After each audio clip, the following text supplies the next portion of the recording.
ঋষিহাটে দুদিন খুব সুন্দরভাবে কাটানোর পর আমাদের পরবর্তী ডেস্টিনেশন আমাদের সকলের প্রিয় দার্জিলিং।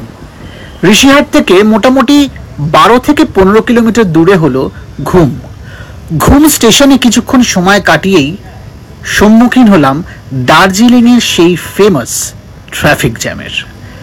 তাই অকট্টা গাড়ি থেকে নেমে কিছুক্ষণ ঘুম স্টেশনে সময় কাটিয়ে ছবি তুলে আবার উঠে পড়লাম গাড়িতে।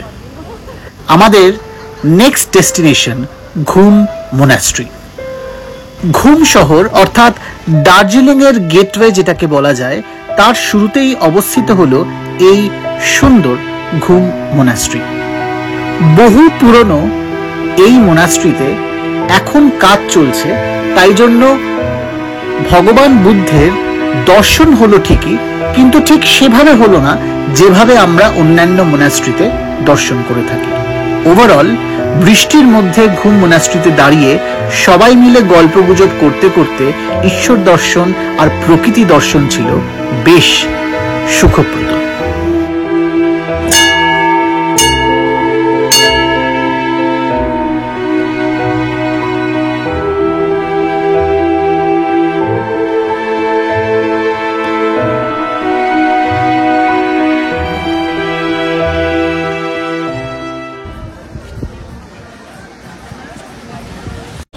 আমাদের পরবর্তী ডেস্টিনেশন হলো famous Batasia loop.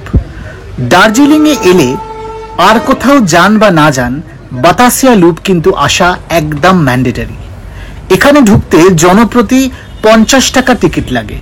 Batasia loop হলো একটি গোলাকার এরিয়া যেখান থেকে দার্জিলিংয়ের টয় ট্রেনগুলি ঘুরে আবার মেন রোডে ফেরে।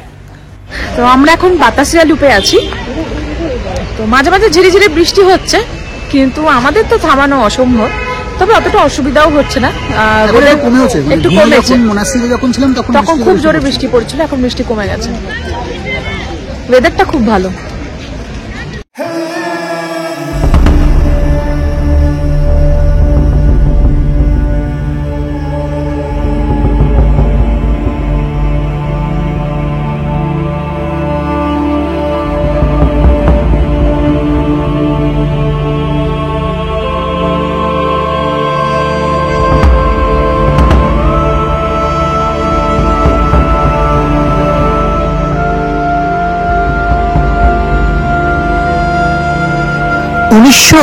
সালে সৃষ্টি করা এই বাতাসিয়া লুপে ঢুকলেই দেখতে পাবেন গোর্খা সেনাদের স্মৃতিসৌধ, যারা নিজের জীবন উৎসর্গ করেছিলেন আমাদের 1947 সালের স্বাধীনতা সংগ্রাম। বাতাসিয়া লুপে টয় ট্রেনের রোমাঞ্চ ও চারিদিকের পরিবেশের সাথে সাথে সবচেয়ে মন্ত্রমুগ্ধকর হলো এখান থেকে পাওয়া চারপাশের হিমালয়ার ভিউ। সিজনের সময় গেলে এখান থেকে অসাধারণ কাঞ্চনজঙ্ঘা দর্শন হয়। তাই বছরের যে সময়তেই আসুন না কেন, দার্জিলিংয়ে এলে বাতাসিয়া লুপে আসতে একেবারে ভুলবেন না।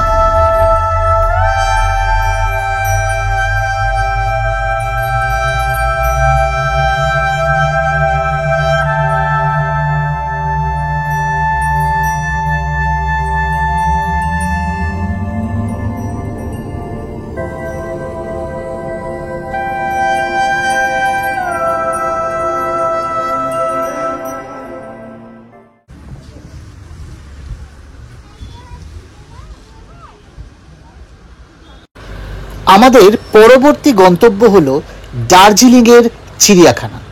এই প্রসঙ্গে শুধু একটা কথা বলে দিই, বাতাসিয়া লুপ ঘুম কভার করে দার্জিলিং স্টেশন থেকে যে জয় রাইড আছে, সেটি আমরা আগেরবার দার্জিলিং এসেছিলাম তখন এনজয় করেছিলাম।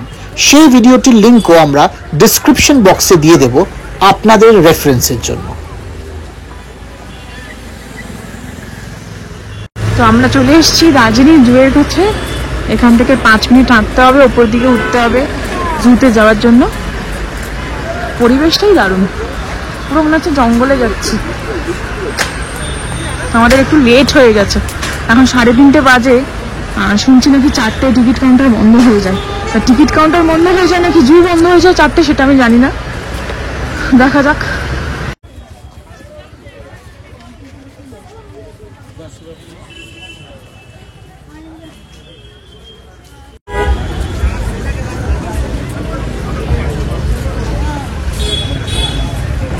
এটা দার্জিলিং জু এর এন্ট্রান্স। শুভজিৎ আগেই চলে গেছে টিকিট কাটার জন্য। এটা টিকিট কাউন্টার, টিকিট কাটছে শুভজিৎ।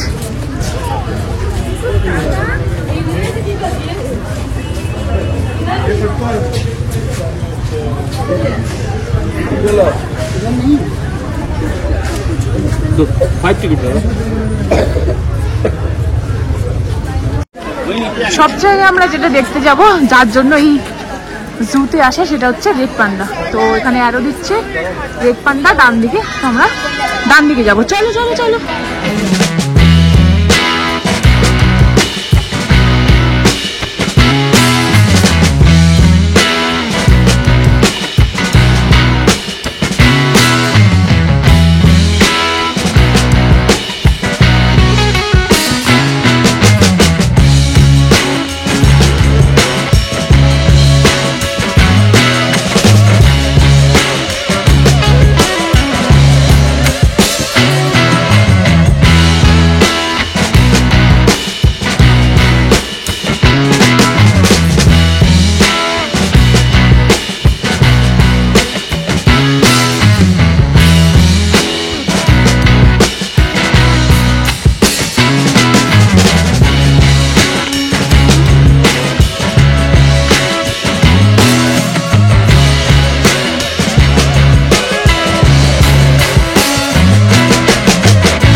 বলো, জু, দার্জিলিং এর জুতে এসে কেমন লাগলো? না, খুবই ভালো। মানে অনেক অ্যানিমেলস আছে যেটা আমরা আলিপুর চিড়িয়াখানায় দেখতে পাই না। একদম, বিশেষ করে তো দার্জিলিং এ এলে একবার অন্তত আসা একদম। উচিত। স্নো লেপার্ড টিকিট 6 বছরের ওপর বাচ্চাদের ফুল টিকিট লাগে, আর ডিএসএলআর ক্যামেরা নিলে 10 টাকা এক্সট্রা। সো ওয়ার্থ ইট, ভালো লাগে। স্নো লেপার্ড, রেড পান্ডা দেখা তো মাস্ট। আর এখানে উলফও আছে। দার্জিলিং এর যাবতীয় সাইট সিইং করার পর এবার আমাদের হোটেলে চেক ইন করার পালা। তো আমাদের মাস্কাটেল স্টারডাস্টটা একদম ম্যালের উপরে, তো সেই জন্য ভানু ভবনের সামনে যে সেন্ট জনস চার্চ, তো সেখানে অবধি গাড়ি আসে, সেখান থেকে পোর্টার নিয়ে যেতে হয়। তো যাওয়ার সময় পোর্টারের চার্জেস আমরা দেবো, দুটো পোর্টার 150 ইচ, যদি ওনারা 4 জন যাচ্ছেন। আর ফেরার সময় হোটেল উইল বেয়ার ইট, ওনাদের স্টাফকে দিয়ে। তো আমরা এখন পোর্টার নিয়ে এগাচ্ছি আমাদের হোটেলের দিকে।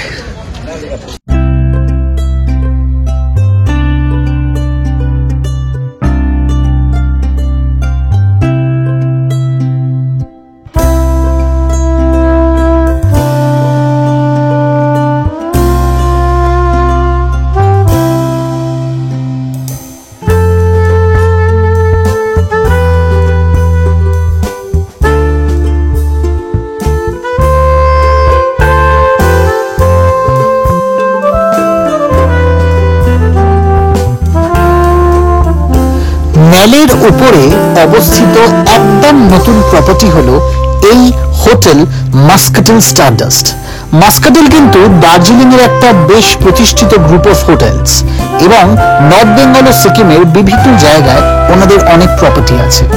5000 টাকা পার ডে এই রুমের ট্যারিফ থাকলেও এই ডেস্টিনেশন বা অ্যাকোমোডেশন ছিল কিন্তু একেবারে একঘর, পরিষ্কার পরিচ্ছন্ন লাক্সারিয়াস রুমস, এবং সবচেয়ে বড় ব্যাপার হলো একদম ম্যালের উপরে থাকার আনন্দ, সেটা কিন্তু একেবারে আলাদা।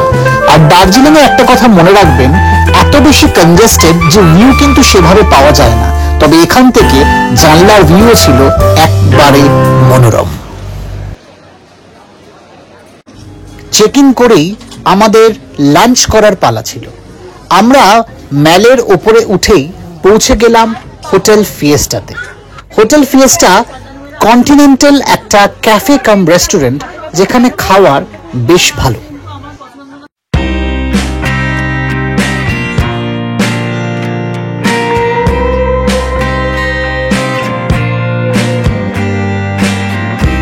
সন্ধ্যের পর দার্জিলিং এর ম্যালের রূপ কিন্তু একেবারে পাল্টে যায়। একেবারে গড়িয়াহাট বা বড় বাজারের মতো গিজগিজে ভিড়ের মধ্যে দিয়ে হাঁটতে তখনও কিন্তু ভালো লাগে অনেকটাই। শিশিরানি হাওয়া আর তার সাথে চারপাশের একটা হ্যাপেনিং এনভায়রনমেন্ট মনে করিয়ে দেয় বাঙালির সেই ভুলে না যাওয়া নস্টালজিয়ার কথা। আমরাও সন্ধ্যেবেলা একটু মহাকাল মার্কেটে শপিং করার পর দার্জিলিং ম্যালে অনেকটা সময় কাটালাম। দার্জিলিং ম্যালের যে হকার্স আছে এবং যে স্ট্রিট ফুড আছে সেগুলো কিন্তু ট্রাই করতে একেবারে ভুলবেন না। এই স্ট্রিট ফুডে আপনারা বিভিন্ন চাইনিজ কিউজিন থেকে শুরু করে ভাজা ভুজি অনেক রকম খাবার পাবেন। ক্যাভেন্টার্স, গ্লেনারিজ আর কুঙ্গা নিয়ে কথা পরের এপিসোডে অবশ্যই বলবো। আর এরকমই বাদবাকি আরো এপিসোড দেখার জন্য আমাদের কিন্তু একেবারে লাইক, শেয়ার আর সাবস্ক্রাইব করতে ভুলবেন না। সেদিনকে রাতে আমরা 16 আনা বাঙালি আনায় ভুরি ভোজ করে রাত্রিতে যখন হোটেলের সামনে ফিরি, তখন আবার দেখলাম দার্জিলিং ম্যালের এক অনন্য একলা একান্ত রূপ। ভালো থাকবেন আর মনে রাখবেন, কিপ মেকিং মেমোরি।